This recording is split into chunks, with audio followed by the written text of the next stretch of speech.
আজকে আমরা দেখব তৃতীয় পর্যায়ক্রমিক মূল্যায়ন 2025-এর জন্য ষষ্ঠ শ্রেণীর ভূগোল প্রশ্ন, যেখানে পূর্ণমান 70, সময় 2.5 ঘন্টা। 1 × 18, সঠিক উত্তর নির্বাচন। নিরক্ষরেখার সমান্তরালে পূর্ব পশ্চিমে অঙ্কিত কাল্পনিক রেখাগুলি হল অক্ষরেখা।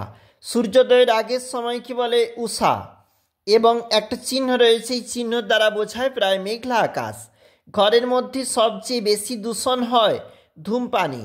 110 ডেসিবেল শব্দের তীব্রতা বজ্রপাত। হিমালয়ের সমান্তরাল পর্বতশ্রেণী নয় সহ্যাদ্রি। মাজুলি দ্বীপটি ব্রহ্মপুত্র নদীর মধ্যে অবস্থিত। গম চাষের জন্য 50 থেকে 100 সেন্টিমিটার বৃষ্টিপাতের প্রয়োজন। হিমাচল প্রদেশের ভাষা হল কিন্নরি। মানচিত্রের দূরত্ব 5 সেমি সমান বাস্তব দূরত্ব 25 কিমি হলে স্কেল হবে 1 সেন্টিমিটার সমান 5 কিলোমিটার। গোমতী নদী হল গঙ্গার উপনদী। পৃথিবীর অক্ষ কক্ষতলের সঙ্গে 64.5 ডিগ্রি কোণে অবস্থান করে। আন্তর্জাতিক তারিখরেখা কল্পনা করা হয়েছে প্রশান্ত মহাসাগরের উপর দিয়ে। ভারতবর্ষের জলবায়ু উষ্ণ ও আর্দ্র। একটি বিষাক্ত গ্যাস কার্বন মনোক্সাইড। শিবালিক হিমালয়ের পাদদেশে ঘন অরণ্যাবৃত অঞ্চল হল তরাই। পানীয় ফসলের উদাহরণ হল কফি।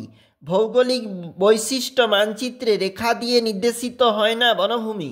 চলে যাব আবারও প্রশ্ন। মালাবার উপকূলে উপহ্রদগুলিকে কয়াল বলে। ডেসিবেলমিটার যন্ত্রের সাহায্যে শব্দের তীব্রতা মাপা হয়।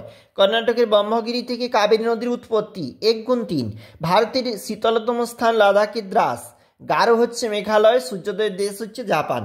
শুদ্ধ অশুদ্ধ, এটা হবে একটা অশুদ্ধ, তারপরটা শুদ্ধ, তারপরটা অশুদ্ধ।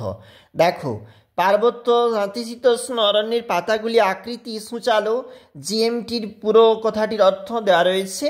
এবং জারোয়া উপজাতি দক্ষিণ আন্দামানে বসবাস করে। এগুলা রয়েছে 2 নম্বরের জন্য, এগুলা 3 নম্বরের, আর এগুলা রয়েছে 5 নম্বরের জন্য।